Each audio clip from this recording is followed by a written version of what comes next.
반갑습니다. 제 이름은 남현수라고 하고요. 영어 이름은 조슈아라고 합니다. 제가 평화의 인사 나눌 때 이쪽 섹션에서는 다 인사를 드렸는데 저 뒤에 쪽은 인사를 못 드렸는데 눈 인사로 대신하겠습니다. 제 눈을 맞추시면서 교감을 했으면 좋겠습니다. 눈을 못 찾으시면은 그 눈썹과 코 사이에 어딘가에 있습니다. 제 눈이 그렇게 크지 않기 때문에 쉽지는 않습니다. 오늘 이 자리에 서게 돼서 너무나 기쁘고 감사하게 생각을 합니다. 참고로 저는 파사디나 이 시리 자체가 굉장히 저한테 큰 의미가 있는 도시입니다. 왜냐면은 제가 결혼 14년 차 되는데요. 놀라셨죠? 이렇게 젊어 보이는데 결혼 14년이나 됐습니다. 처음 신혼생활을 이곳 파사디나에서 시작을 했습니다. 291 North Madison, 그 창스 커먼이었죠. 예전에 폴럴 하우징에서 대학원 1년 차 때 신혼생활을 시작하였고 대학원 과정을 마친 다음에는 306 South Almolino, 여기서 이제 워킹 디스턴스로 한 10분 거리, 그곳에서 한 3년 살았습니다. 그래서 6년 동안 파사디나에 살면서 많은 추억이 있었는데 어제 파사디나에 왔는데 길을 돌아다니면서 옛날 생각도 나고 굉장히 좋았고요. 특별히 또 파사디나 장로교회는 제가 예전에, 지금은 그 장로님들과 담소를 나눴는데 주임이 없어졌다라고 말씀하시더라고요. 예전에 친구들과 와서 농구도 하고, 그리고 프리맨 차플 가서 새벽 기도도 하고, 이곳 또 세미나에도 참석해서 이 본당에도 제가 온 적이 있습니다. 다시 오게 되니까 너무 감회가 새롭고요. 이런 귀한 교회에 와서 귀한 분들과 귀한 하나님의 말씀 나눌 수 있어서 얼마나 감사하고 좋은지 모르겠습니다. 오늘 말씀은 봉독하신 대로 마태복음 12장 38절에서 41절의 말씀을 중심으로 신념 vs 신앙이라는 제목을 가지고 하나님 말씀 나누겠습니다. 사람들은 자기 중심적으로 생각하고 행동하며 살아갑니다. 사람들은 자기 중심적으로 생각하고 행동하고 살아갑니다. 예를 한번 들어보겠습니다. 남들이 천천히 운전하면은 뭐라고 얘기를 하나요? 참 소심하게 운전을 한다라고 얘기를 합니다. 근데 우리가 천천히 운전하면은 뭐라 그러나요? 자기 자신이 천천히 운전하면은 안전운행을 한다라고 그렇게 얘기를 하죠. 얼마 전에 슈퍼볼 경기가 있었습니다. 여러분들은 어떤 팀을 응원하셨는지 모르겠는데 슈퍼볼을 비롯해서 많은 운동 경기를 관람할 때 본인이 응원하는 팀의 상대편이 굉장히 거칠게 플레이를 하면은 참 지저분하게 플레이를 한다라고 얘기를 하실 겁니다. 그런데 여러분들께서 응원하시는 팀이 거칠게 플레이를 하면은 굉장히 파이팅이 넘치고 박력 있게 한다라고 말씀을 하실 겁니다. 좀 더 생활 속으로 들어와서 예를 한번 들어보겠습니다. 공동체에서 어떤 사람이 잘못을 저지릅니다. 누가 봐도 잘못한 일입니다. 그런데 그 잘못을 대하는 태도, 어떻게 처리할 것인가에 대한 그 의견은 분분할 수가 있습니다. 아마 roughly 한 half는, 반 정도는 만약에 그 사람과 친분이 있거나 평소에 그 사람을 존경하거나 좋게 생각했다면은 하나님의 은혜를 강조하면서 회복과 은혜를 기반으로 그 일을 처리해야 되지 않나라고 말씀을 하실 겁니다. 아마 roughly the other half 정도는, 다른 반의 분들은 이렇게 얘기를 하실 겁니다. 그분과 만약에 사이가 안 좋았으면은, 그분을 평소에 탐탁치 않게 여겼으면은 하나님의 정의를 내세우면서 좀 버려야 되지 않나라는 쪽으로 말씀하실 겁니다. 같은 사안을 두고 우리는 완전히 객관적일 수 없다라는 것이죠. 정도의 차이는 있겠지만 누구나 어느 정도의 이중적 잣대, 더블 스탠다드, 자기만의 그러한 기준이 있습니다.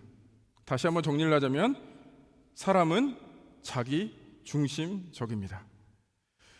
이러한 자기 중심적인 사고를 바탕으로 각자 나름대로 세상 사는 기준과 가치를 가지고 살아갑니다. 이것을 우리는 신념이다라고 지칭을 하죠. 여러분들에게는 어떠한 신념이 있습니까? 어떤 분들은 나는 사회의 정의를 위해서 산다. 나는 내 가족의 행복과 안녕이 최우선이다. 어떤 분들은 다른 거 다 필요 없고 나는 인생을 재밌게 살겠다 등등등 자기만의 신념을 가지고 살아갑니다. 신념이라는 거 사전적 의미는 굳게 믿는 마음, 무언가를 굳게 믿으면서 가치를 세우고 기준을 세우고 각자 나름대로 그렇게 살아가고 있습니다. 이 신념에서 가장 중요한 것은 무엇일까요? 신념에서 가장 중요한 것은 나입니다. 나. 사람은 자기 중심적이라고 말씀드렸습니다. 예를 한번 들어보겠습니다. 여러분들 인생에서 나는 이 사람만은 하늘이 무너져도 믿을 수 있다라는 친구 한 명쯤은 있으실 줄 압니다. 나는 하늘이 무너져도 누구누구 땡땡 이 사람만은 믿겠다라고 말씀하실 때 가장 중요한 것은 물론 그 사람의 사람 됨됨이나 그 사람과 지내왔던 세월이나 이런 것도 다 중요하지만 가장 중요한 것은 내가 그 사람을 믿을 수 있는 심리적 상태가 가장 중요합니다. 이것을 어떻게 알 수 있냐면은 그 친구와 예를 들어서 오해가 생겨서 다툼이 생깁니다. 그러면은 그 친구를 더 이상 믿지 못하게 되면서 나의 신념, 하늘이 무너져도 내 친구 이 사람은 믿을 수 있다라는 것이 깨지게 되죠. 그 친구는 예나 지금이나 똑같은 사람인데 이제 나의 심리 상태가 바뀌었다는 것이죠. 이것을 우리 크리스찬 삶에 적용해 보겠습니다. 우리는 하나님을 신념처럼 믿는 경우가 굉장히 많습니다. 여기 계신 분들 모두에게 질문을 던져보겠습니다. 여러분들은 좋은 크리스찬입니까? 패사디나 장로교에 다니시는 모든 분들은 좋은 크리스찬인 줄 믿습니다. 그럼에도 불구하고 좋은 크리스찬에도 불구하고 이런 질문을 던지면은 어느 누구도 아주 자신 있게 저는 너무나 좋은 크리스찬입니다. 모든 사람이 나를 본받아야 됩니다라고 말할 수 있는 분은 가끔 있겠지만 대부분의 분들은 그렇게 말하기가 쉽지가 않습니다. 이런 질문을 던지면은 대부분의 분들이 이렇게 대답을 합니다. 저는 좋은 크리스찬이 아닙니다. 팔로우 퀘스천이 질문이 왜 그렇죠? 이렇게 질문을 하면 나는 성경도 많이 안 읽고요. 나는 기도도 충분히 안 하고요. 나는 교회 봉사도 제대로 안 하고요. 나는 요즘 자녀와 사이가 안 좋고요. 배우자와 사이가 안 좋고요. 교우와 사이가 안 좋고요. 나는이 계속 들어갑니다. 물론 그런 겸손한 태도는 아주 좋습니다. 그러나 그런 것을 통해서 신앙의 기초가 어디에 있는가를 엿볼 수가 있습니다. 신앙의 기초는 여전히 나인 것이죠. 우리 모두는 우리가 왜 크리스찬인지 제대로 알고 있습니다. 적어도 머리로는요. 우리가 크리스찬일 수 있는 이유는 내가 어떤 선행을 하거나 내가 잘나거나 내가 멋져서 하나님께서 어여삐 보시사 우리를 크리스찬 만드신 것이 아니라 하나님 자녀 만드신 것이 아니라 하나님께서 우리에게 찾아오신 것이죠. 하나님께서 은혜로서 우리에게 구원을 선물로 주신 것이죠. 우리의 공로가 아니라 예수 그리스도의 십자가의 공로와 부활의 능력으로 우리는 크리스찬이 됐습니다. 그리고 나서 우리가 살아가는 한순간 한순간도 우리의 힘으로 살아가는 것이 아니라 성령님이 이끌시는 대로 그것에 반응하며 따라가는 것이 크리스찬 라이프이죠. 그러나 여전히 저희는 신념적으로 나 중심적으로 하나님을 따라가고 있지는 않은지 생각해 보게 됩니다. 오늘 본문으로 들어가겠습니다. 오늘 읽으신 마태복음 12장 38절에서 41절의 말씀, 이 본문에서 그 바리새인과 서기관들도 신념적으로 하나님을 믿고 있었습니다. 다시 한번 본문을 한번 살펴보시겠는데요. 본문 38절을 보시게 되면은 제가 좀 버전이 다릅니다. 저는 개역 개정을 아직 쓰고 있어서 찾으실 수 있으신 분은 다시 한번 38절 제가 시작하면 함께 읽으시겠습니다. 시작. 그때의 서기관과 바리새인 중 몇 사람이 말하되 선생님이여 우리에게 표적 보여주시기를 원하나이다. 서기관들과 바리새인들이 예수님께 표적을 구하고 있었습니다. 근데 어떤 배경에서 표적을 구했는가, 이것이 중요합니다. 이들은 방금 말씀드린 어떤 신념이 있었는데 그들의 신념은 무엇인가? 하나님을 믿긴 믿는데 자기들의 방식대로 하나님을 믿어야 된다라고 굳게 믿고 있었습니다. 그들의 신념에 대해서 좀 더 자세히 설명을 드리자면 그들이 누구인가를 아는 것이 굉장히 중요합니다. 서기관들이 누구였습니까? 여러분께서 잘 아시다시피 서기관들은 그 당시에는 인쇄 기계가 없었습니다. 그래서 하나님 말씀을 일일이 손으로 적을 수 있었어야 됩니다. 일일이 하나님 말씀을 손으로 적으니 성경에 하나님 말씀에 능통할 수밖에 없었습니다. 그 능통한 지식을 가지고 사람들에게 성경을 해석하고 하나님 말씀을 해석하면서 가르치는 일을 했습니다. 그래서 그들의 신념은 무엇인가? 하나님 말씀대로 살아야 된다. 그 의도는 아주 좋습니다. 바리새인들은 누굽니까? 바리새인들은 그 당시에 유대인들에게 아주 신망이 두터운 그런 리더들이었습니다. 여러분께서 잘 아시다시피 그 당시에는 로마 제국의 지배를 받고 있었습니다. 그런데 그 바리새인들은 비록 우리가 지금 로마 제국의 지배를 받고 있으나 우리는 하나님의 백성이다 라고 주장을 했던 것이죠.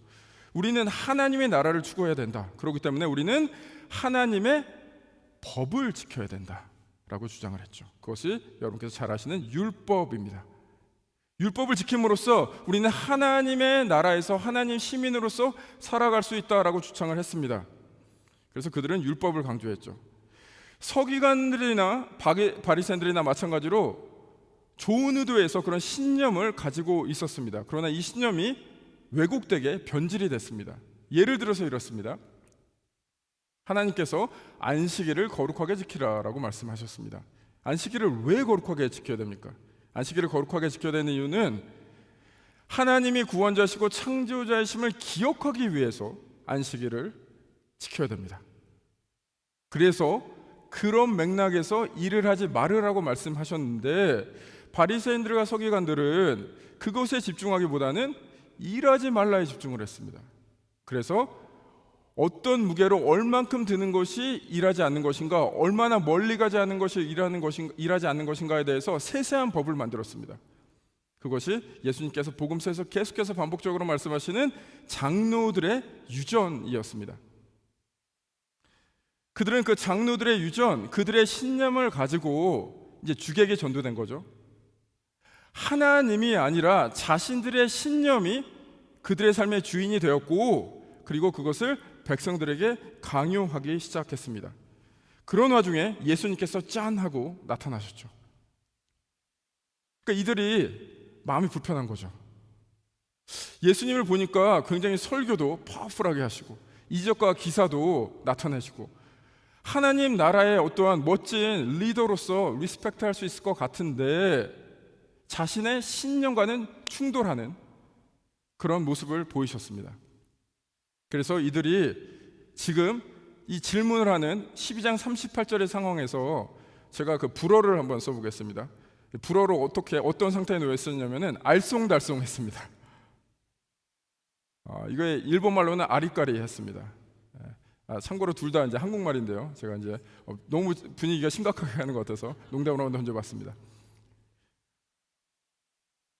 뭔가 예수님의 뭔가가 있는 것 같은데 자기네들과 같은 노선인 듯 하면서 아닌 것도 같고 신념이랑 부딪히면서 이 불편한 마음을 가지고 예수님, 우리에게 표적을 보여주십시오.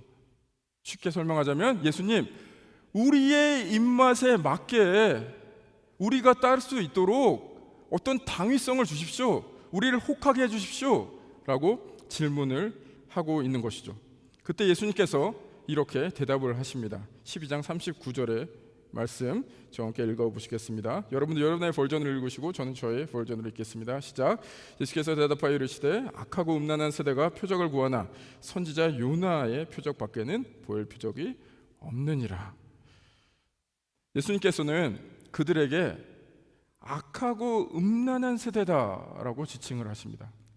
이 악하고 음란한 세대란 도덕적으로 타락하고 성적으로 문란하다라는 그런 뜻보다는 악하고 음란한 세대는 성경에서 어떤 터미놀로지로 쓰이냐면은 어떤 문구로 쓰이냐면은 진정한 하나님을 버리고 우상을 섬기는 그런 모습을 악하고 그리고 음란하다라고 표현을 합니다.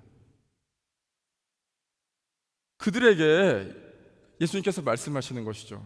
너희는 열심을 가지고 하나님을 섬긴다고 살아가고 있지만 너희는 진정한 하나님은 버리고 너희들이 만들어낸 하나님을 섬기고 있다. 오늘 말씀에 비춰봐서는 신념적으로 하나님을 그렇게 섬기고 있다라고 말씀하시면서 예수님께서 답을 주시기를 너희들의 입맛대로 표적을 주는 것이 아니라 내가 줄 수 있는 표적, 너희들이 나아가야 할 방향 이것이다 라고 지칭을 하십니다. 그것이 오늘 요나의 표적이다 라고 말씀을 하시죠. 요나의 표적, 갑자기 예수님께서 왜 요나의 표적을 말씀하실까에 대해서 설명을 드리겠습니다. 그 요나는 여러분들께서 잘 아시리라 믿습니다. 하나님께서 느느웨로 가서 그 회개의 메시지를 전하라 라고 말씀하셨는데 느느웨로 가지 않고 다시스로 도망을 가게 되죠. 그 요나가 어떤 심정인가에 대해서는 그 한국 역사를 아시는 분은 이렇게 한번 설명을 해보겠습니다. 이것은 마치 일제강점기 시대에 하나님께서 그 조선에 아주 그 신실한 선지자에게 나타나서 일본 도쿄로 가서 회개의 메시지를 전해서 그들이 구원받게 하라라는 것과 비슷한 맥락입니다. 니느웨는 그 이스라엘의 철천지 원수 같은 아수르 제국의 심장부 같은 곳이었습니다. 그곳에 가서 메시지를 전하라니까 요나가 마음이 불편했던 거죠. 왜냐하면 요나에게는 신념이 있었습니다. 무슨 신념이 있었냐면은 하나님은 만민의 하나님이 아니라 이스라엘의 하나님이다라는 신념이 있었습니다. 하나님은 이스라엘 사람은 사랑하고 은혜를 베풀지만 느느웨 같이 이스라엘을 괴롭히는 사람들은 멸망을 받아야 마땅하다라는 생각을 가진 신념을 가지고 있었습니다.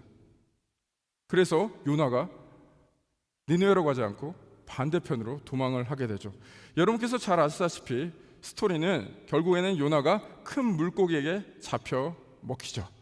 그래서 거의 죽음 직전까지 이르게 됩니다. 그 큰 물고기 뱃속에서 요나가 결국에는 이렇게 고백을 하는데 제가 요나서 2장 8절에서 9절의 말씀 읽어보겠습니다. 거짓되고 헛된 것을 숭상하는 모든 자는 자기에게 베푸신 은혜를 버렸사오나 나는 감사하는 목소리로 주께 제사를 드리며 나의 서원을 주께 갚겠나이다. 구원은 여호와께 속하였나이다 하니라. 어떤 의미냐면은 하나님, 이제 내가 이 죽음 같은 과정을 거치면서 나도 죄인이고 나도 하나님의 은혜를 경험해야 되는 그런 사람인 것을 깨닫습니다. 그래서 이제 나의 신념을 꺾고 그 하나님의 뜻을 제대로 알았습니다. 그 하나님의 뜻을 받들겠습니다 라고 그렇게 고백을 합니다. 오늘 요나의 표적이 그것입니다. 예수님께서 바리새인과 서기관들에게 요나의 표적, 너의 신념을 꺾으라 라고 말씀을 하고 있습니다. 너의 생각을 내려놓고 이제 하나님께서 추구하는 그 방향을 제대로 바라보라. 그것이 너희가 가야 될 방향이다. 그것이 요나의 표적이다 라고 말씀을 하십니다. 그리고 12장 40절에 계속해서 예수님께서 이렇게 말씀하십니다. 제가 읽어보겠습니다. 요나가 밤낮 사흘 동안 큰 물고기 뱃속에 있었던 것 같이 인자도 밤낮 사흘 동안 땅속에 있으리라. 예수님께서 어떤 것을 말씀하십니까? 십자가에서 죽으시고 그 죽음 가운데 있으신 그 모습을 말씀하시는 것이죠. 너희들이 가야 될 그 요나의 표적의 길, 신념을 꺾고 하나님이 원하시는 길로 가는 길, 나도 그렇게 몸소 먼저 실천하겠다라고 말씀하시는 거죠. 이게 마태복음 26장 39절에 이렇게 예수님께서 말씀을 하십니다. 조금 나아가사 얼굴을 땅에 대시고 엎드려 기도하여 이르시되 내 아버지여 만일 할만하시거든 이 잔을 내게서 지나가게 하옵소서. 그러나 나의 원대로 마옵시고 아버지의 원대로 하옵소서 하시고 나의 뜻이 아니라 아버지의 뜻대로 하옵소서라고 submit을 하시죠. 순종을 하시죠. 이것을 말씀하신 겁니다. 내가 그냥 말로만 너희들만 신념을 꺾고 살아가라는 것이 아니라 이제 내가 그것을 몸소 보여주겠다. 어떻게 해요? 그 십자가를 통해서 보여주겠다라고 말씀하시죠. 이 길을 무슨 길이라고 하냐면 이 길을 신앙이다 라고 표현할 수가 있겠습니다. 신앙의 사전적 의미는 우러러 믿는 것, 신념도 믿는 것이고 신앙도 믿는 것인데 차이가 있습니다. 신념에서 가장 중요한 것은 뭐라고 말씀드렸습니까? 나입니다. 신앙에서 가장 중요한 것은 무엇입니까? 믿는 대상이 중요합니다. 내가 중요한 것이 아니라. 그래서 우리는 크리스천 라이프를 신념생활이다라고 그러지 않고 신앙생활이다라고 지칭을 합니다. 이렇게 신념적으로 살아가고 있는 바리새인과 서기관, 또한 우리도 마찬가지죠.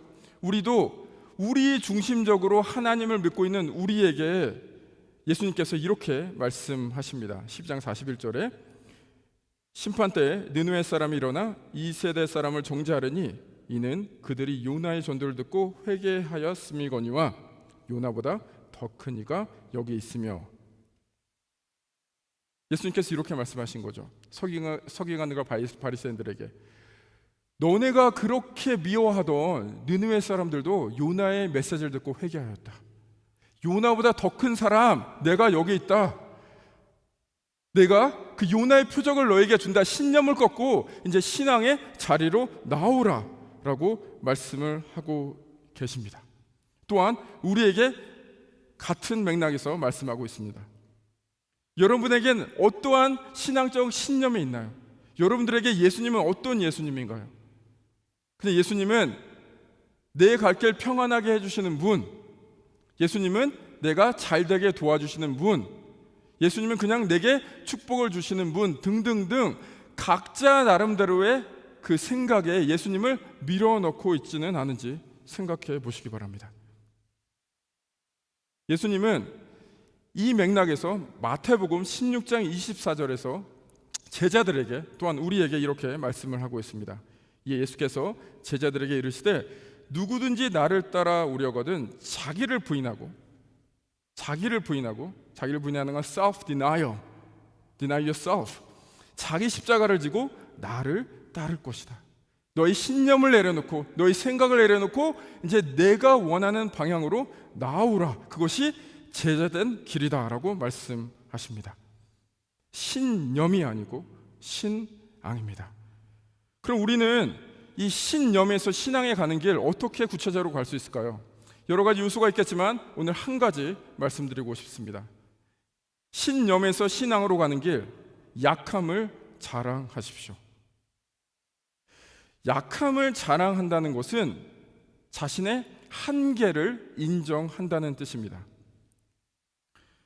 살면서 느끼는 절실한 진리는 무엇이냐면은 사람은 쉽게 바뀌나요? 바뀌지 않나요? 사람은 쉽게 바뀌지 않습니다. 사람 마음은 쉽게 변심을 합니다. 그러나 사람은 쉽게 바뀌지가 않습니다. 그 사람의 성품, 그 사람의 됨됨이는 쉽게 바뀌지가 않습니다. 저는 그 어머니가 목회를 하셔갖고 어렸을 때부터 어머니 손에 이끌려서 각종 그 부흥회랑 부흥회는 웬만한 데는 다 가봤습니다. 부흥회 여러 부흥회를 다녔는데 그 중에서 어떤 부흥사 한 분이 얘기했던 그 example이 그 예가 굉장히 기억에 남습니다. 뭐라고 그러셨냐면은 좀 과장되게 표현하신 거죠. 예수 믿기 전에 성격 고약한 죄인이 있었다고 합니다. 근데 예수 믿고 난 다음에 어떻게 바뀌었냐면 성격 고약한 의인으로 바뀌었답니다. 성격 고약한 죄인이 예수 믿고 나서 성격 고약한 의인으로 바뀌었다라고 얘기를 하는데 참 그때 당시에는 무슨 얘기인지 몰랐는데 생각해보니까 참 적절한 표현이다라는 생각이 듭니다. 예수 그리스도 때문에 죄인에서 의인으로 갔지만 그 성격 고약한 것은 참 고치기가 어렵다라는 것이죠. 이뿐만 아니라 사람들은 쉽게 바뀌지 않습니다. 왜 사람들은 쉽게 바뀌지 않을까요? 성경적으로 얘기하면 그 창세기 3장 5절에서 사탄이 선악과를 따먹으러 유혹할 때 뭐라고 유혹합니까? 이 선악과를 먹으면 하나님과 같이 된다라고 그렇게 유혹을 합니다. 그것이 너무나 큰 유혹이고 그것이 죄의 시작입니다. 우리는 하나님과 같이 되고 싶어 합니다. 모든 사람이 자신의 삶의 주인으로 살고 싶어 하고 자기가 가장 중요하다라고 생각을 합니다. 하나님의 자리에 있으니 쉽게 바뀌지 않죠. 하나님의 자리에 있으면서 자신의 신념을 만들어내서 그 신념대로 세상의 잣대를 들이대면서 내 인생의 기준을 만들면서 그렇게 살아가고 있습니다. 사람들은 굉장히 위대한 존재입니다. 얼마나 위대한 존재냐면 사람은 정답을 알고 있어도 바뀌지 않습니다. 여러분들 질문해 보겠습니다. 여러분들 신앙생활 하시면서 죄를 짓는 경우가 있죠. 모르고 짓는 죄도 있습니다. 그러나 많은 경우 알면서도 죄를 짓습니다. 더욱더 주님 안에서 성숙하고 올바르게 따라가야 되는데 그걸 알면서도 가지 못하는 경우가 얼마나 많습니까? 알아도 바뀌지 않습니다. 그것이 사람입니다. 그래서 우리는 어떡합니까? 어떻게 해서든지 그걸 극복하려고 막 노력을 합니다. 소위 말해서 이제 은혜 받으려고 뭐 스페셜 프로그램에 참석하거나 부흥회에 참석하거나 나름 각자 나름대로의 방법을 찾습니다. 아주 좋은 일이죠. 그래서 은혜를 받습니다. 그 은혜 처음 받으면 유효 기간이 얼마나 됩니까? 뭐 어떤 분은 한 6개월 갈 수도 있고 뭐 1년 갈 수도 있고 유효 기간이 다르지만 언젠가는 끝나게 됩니다. 그 끝나면 또 어떻습니까? 또 은혜를 찾죠. 열심으로 찾으면 또 받습니다. 근데 두 번째는 그 첫 번째보다 그 유효 기간이 길지가 않습니다. 6개월, 3개월, 2개월 점점 줄어듭니다. 나중에는 누가 은혜 받았다 그러면은 도끼 눈으로 진짜 받았어 이러면서 막 의심을 하게 됩니다. 결국 무엇인가 우리의 힘으로 이끌어 가려는 것이 아니라 우리의 변화의 시작은 우리의 한계를 인정하는 것이죠. 우리의 불완전과 약함을 인정할 때 이제 드디어 마침내 하나님께서 주인 되시면서 역사가 일어납니다. 이것이 신념을 내려놓고 신앙으로 가는 기초가 되겠습니다. 이것이 예수님이 말씀하신 요나의 표적을 따라가는 그러한 시작이 됩니다. 이것이 나를 부인하고 자기 십자가를 지고 예수 그리스도를 따르는 길입니다. 한계를 인정하고 약함을 자랑하는 것. 이것을 사도 바울은 이렇게 얘기를 했습니다. 고린도후서 12장 10절에 이렇게 고백을 했습니다. 그러므로 내가 그리스도를 위하여 약한 것들과 능욕과 궁핍과 박해와 공고를 기뻐하노니 이는 내가 약한 그때의 강함이니라. 내가 약함 그때의 강함이니라. 역설적으로 참 표현을 했죠. 우리는 멋져지고 강해지고 싶습니다. 신앙생활도 마찬가지입니다. 내가 더 영적으로 깊어지기 원하고요. 내가 더 멋져지기 원하고 다른 사람의 칭송받기 원하고 내가 더 강해지기 원합니다. 그러나 오늘 하나님 말씀에서는 이렇게 얘기를 하고 있습니다. 약함이 강함이라. 하나님이 우리가 약함을 진정으로 고백할 때 주인이 되셔갖고 하나님의 역사가 이루어지는 그것이 우리의 강함이다라고 분명히 말씀하고 있습니다. 이 한계를 인정하고 약함을 인정하는 거 이민자들에게는 굉장히 어드밴티지입니다. 여기 계신 분들 대부분이 이민자인 줄 알고 있습니다. 이민자는 그 한계와 약함을 많이 경험을 합니다. 여기 계신 분들도 이미 처음 오셔서 그 언어의 한계 다 경험하실 줄을 믿습니다. 저도 이제 고등학교 때 미국에 왔는데요. 비교적 한국 사람이 없는 곳에 처음에 살았습니다. 그때는 한국 사람 그냥 누구만 봐도 얼마나 반가웠던지, 그냥 동양 사람만 봐도 얼마나 반가웠던지 그 사람들만 찾아다닐 정도로 굉장히 그리워했습니다. 그러다가 어느 날 동양 사람을 오랜만에 이렇게 봤습니다. 그래서 제가 너무 반가운데 또 영어가 짧으니까 그 흥분한 나머지 제가 Are you Korean? 이 생각이 안 나고 Do you Korean? 이렇게 얘기를 했습니다.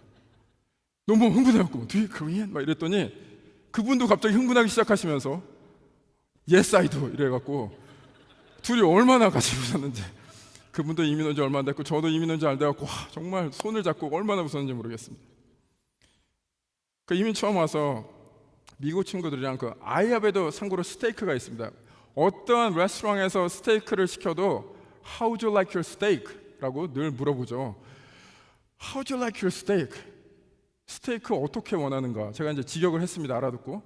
그래서 제가 자신 있게 대답했습니다. Large. 이렇게 했더니 미국 친구들이 박장대소를 하면서 웃는 거예요. 저는 이제 배고파서 large 이렇게 얘기했는데 medium well, medium 이런 거 전혀 몰랐습니다. 이것은 그냥 웃고 지나가는 에피소드죠. 그렇게 우리는 한계를 경험하면서 약함을 경험을 하게 되죠. 그런데 제가 이제 이민 생활 하면서 여러 가지 우여곡절이 있었는데요. 여기 계신 분들도 다 우여곡절이 있었을 줄 압니다. 특히 저는 그 10대 후반에서 그 20대 초반, 그때가 굉장히 우여곡절이 많았습니다. 참 힘든 시간을 보냈습니다. 그때는 거의 그냥 하루에 한 끼를 먹고 살았습니다. 요즘에는 제가 먹는 걸 좀 조절하는데 제가 굉장히 많이 먹습니다. 그때 이제 트레인이 됐습니다. 하루에 한 끼 먹어야 되니까 한 번 먹을 때 그냥 엄청 먹는 거죠. 그리고 그때는 경제적으로 너무 어려워져서 잘 데도 없어갖고 이곳저곳 떠돌아다니면서 그 친구 집에서 머물 때가 있었습니다. 그때 제가 어려움을 겪었을 때 대학교를 다니고 있었는데 제 어드바이저한테 이런 고충을 토로를 했더니 그 어드바이저가 감사하게도 자기 집에 와서 공짜로 지낼 수 있다라고 그렇게 제안을 해주셨습니다. 너무나 감사했습니다. 그리고 참고로 자기 집은 바닷가 옆에 있대요. 제가 너무 기대하는 마음으로 그 집을 찾아갔습니다. 바닷가 옆에 있기는 있었는데요, 너무나 초라한 집이었어요. 그리고 그 집에 무려 7명의 가족이 사는 그런 집이었습니다. 본인도 어려운데 저의 어려운 그 사정을 듣고 방 한 칸을 내줬습니다. 근데 그 방이 그 그라지를 개조해서 만든 방이거든요. 근데 제가 이제 버스턴 쪽에서 학교를 다녔는데 그 집이 락폴트라는 그 바닷가 옆에, 항구 옆에 있는 집이었는데 얼마나 외풍이 심한지 제가 덜덜 떨면서 그렇게 잔 기억이 납니다. 그렇지만 방에 있다는 게 어딥니까? 감사하는 마음으로 살았죠. 그러다 돈이 좀 모아져서 이제 방을 구해서 나갔습니다. 그러다 또 1년의 과정을 겪으면서 어려워져서 잘 데가 없는 겁니다. 그래서 생각난 게 그 어드바이저 생각나서 전화를 걸었습니다. 밤에 내가 사정이 이러이러한데 하룻밤 묵을 수 있겠는가? 그랬더니 그분이 감사하게 오라라고 말씀을 하셨습니다. 제가 그 집에 갔습니다. 그 집에 갔는데 그날따라 그 부부께서 막 눈치를 보시는 거예요. 왜 그런가 했는데 서로 얘기하라고 미루는 것처럼 보이다가 얘기를 꺼냈는데 뭐라고 얘기하시냐면, 사실 제가 예전에 쓰던 방 이제 쓸 수 없게 됐다라고 말씀하시면서 미안하지만 자기 아버지, 그 할아버지 방에 가서 잘 수 있겠냐라고 그렇게 얘기를 했는데 제가 초이스가 없지 않습니까? 그래서 알겠다라고 말씀드렸습니다. 근데 그 할아버지가 어떤 할아버지였냐면은 그 당시 기준으로 한 2주 전에 소천되신 할아버님이셨습니다. 할아버님이 굉장히 마음씨가 좋은 분이셨는데 치매 환자셔갖고 제가 같이 살 때 공부를 하고 있으면 와서 막 지팡이도 휘둘르시고 앞에서 용변도 보시고 그런 할아버님이셨는데 이제 소천하신 거죠. 2주 전에. 그 방에서 그날 밤 자야 됐습니다. 제가 비유가 굉장히 좋거든요. 제가 웬만한 음식은 다 먹습니다. 근데 제가 그 방문을 여는 순간 바로 제 손으로 코를 막았습니다. 그 치매 환자가 사용하던 방이라서 치운다고 치운 거는 같은데 우물 냄새하며 정말 냄새며 모양이며 참혹할 정도의 그 방이었습니다. 그러나 그 밤에 갈 데가 없으니까 그 방에 잘 수밖에 없었죠. 그 방에 누웠습니다. 그 온몸에 그냥 벌레가 기어다닌 듯한 그런 느낌이 들었습니다. 그래서 정말 잠 한숨도 못 자고요, 새벽 4-5시에 뛰쳐나왔습니다. 그리고 바닷가로 가서 그 추운 겨울 바다를 실성한 사람처럼 돌아다니기 시작했습니다. 눈물이 나왔습니다. 눈물이 나온 이유는 그 어드바이저가 어떻게 나한테 이럴 수 있냐라고 그런 생각에 눈물이 나온 것이 절대로 아니었습니다. 왜냐하면은 그 방이, 그 상황이 저의 인생을 보는 것 같았습니다. 제 인생은 왜 이렇게 실패의 연속이며 좌절의 연속일까? 내 인생은 왜 이렇게 안 풀릴까? 라는 생각에 미친 듯이 눈물이 났습니다. 그렇게 눈물을 흘리다가 하나님한테 원망을 했습니다. 하나님, 왜 이렇게 내 인생은 고생스럽습니까? 왜 이렇게 내 인생은 실패로 가득 찼습니까? 왜 이렇게 내 인생은 어렵습니까? 라고 원망을 했습니다. 1시간이 지났는지 2시간이 지났는지 아직도 기억이 안 납니다. 그냥 미친 듯이 돌아다니면서 계속 울면서 하나님께 원망을 했습니다. 한참 동안 그런 다음에 제가 짧게 기도했습니다. 하나님, 저의 이 찢어진 마음, 이 어려운 마음 이제 주님 앞에 드립니다. 제 인생 제가 어찌할 수 없네요. 이제 하나님께서 주인이 되셔서 제 인생 이끌어 주세요 라고 그렇게 기도를 드렸습니다. 그리고 나서 저는 엄청나게 유명하고 성공한 사람이 됐을까요? 보통 간증의 스토리는 그렇습니다. 절대 그렇지 않습니다. 그 위에 저는 그냥 평범한 40대의 아저씨가 됐습니다. 여전히 실패하고 좌절하고 넘어지면서 깨지면서 그렇게 신앙생활을 하고 있습니다. 그러나 한 가지, 그날 저는 신념에서 신앙으로 가는 그 큰 발걸음 한 걸음 뗐다라고 생각을 합니다.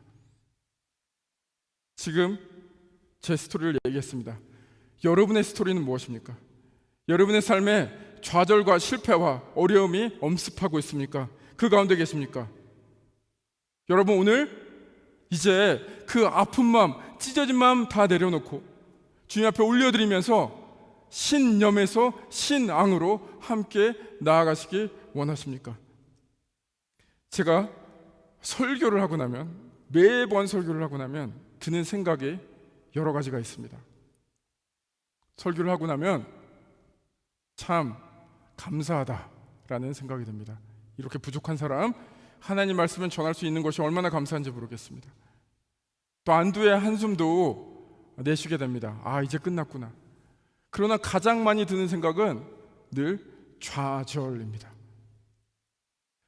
하나님께서 부어주신 은혜는 이만큼인데 내가 부족해서 I have a limitation, limited words. 내가 표현할 수 있는 것은 이것만큼인가? 라는 생각에 늘 좌절을 하게 됩니다. 하나님은 이렇게 위대하신데 이 부족한 사람을 통과하면서 하나님의 위대하심이 축소되지 않나라는 생각이 듭니다. 그러나 오늘 하나님께서 말씀하십니다. 하나님께서는 나의 멋짐이 아니라, 나의 위대함이 아니라, 나의 잘남이 아니라 나의 약함을 통해서 하나님의 강함을 드러내시겠다고 말씀하고 있습니다. 여기 계신 한 분 한 분, 오늘 이 말씀 한번 가슴으로 받아주시기 바랍니다. 이 아픈 마음, 이 좌절된 마음, 그러나 멋져지고 싶은 마음, 더 잘되고 싶은 마음, 이 속에서 갈등하는 우리의 모습 하나님 앞에 올려주시기 바랍니다. 그래서 오늘 우리의 이제 신념을 걷고 요나의 표적을 받아들이며 자기를 부인하고 자기 십자가를 지고 예수 그리스도를 따라가는 그 큰 발걸음 함께 뛰시기 간절히 바랍니다.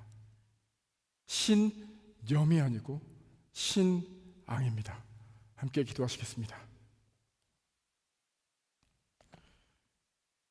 주님, 감사합니다. 주님의 은혜로서 우리가 오늘 이 자리에 있습니다. 오늘도 멋진 모습이 아니라, 위대한 모습이 아니라 있는 그대로의 모습으로 주님 앞으로 나아갑니다. 오늘 이 시간 우리의 이제 신념을 꺾고 신앙으로 나아가고자 그렇게 주님 앞에 나아갑니다. 이곳에 계신 주님의 귀한, 주님께서 사랑하시는 한 분 한 분 주님 앞에 올려드립니다. 저는 이 한 분 한 분이 어떤 상태에 있는지 모릅니다. 그러나 주님께서 너무나 잘 아시리라 믿습니다. 그러나 우리 모두는 불완전하기 때문에 이 마음의 아픔, 괴로움, 좌절 있을 줄 압니다. 그러나 오늘 이 시간 주님께서 그 마음 만져주셔서 이제 우리가 신념을 꺾고 신념에서 머무르는 것이 아니라 신앙으로 가는 그 발걸음 뛸 수 있도록 주여 주관하여 주옵소서. 오직 주님만을 붙잡고 나갈 때 우리의 마음에, 우리의 삶에 오직 예수 그리스도만이 주인이 되시며 오직 주님만이 우리의 인도자 되실 수 있도록 주여 더욱더 역사하여 주옵소서. 이 모든 말씀 우리의 구주가 되시며 우리의 주인이 되시는 예수 그리스도의 그 능력의 이름으로 기도드립니다. 아멘.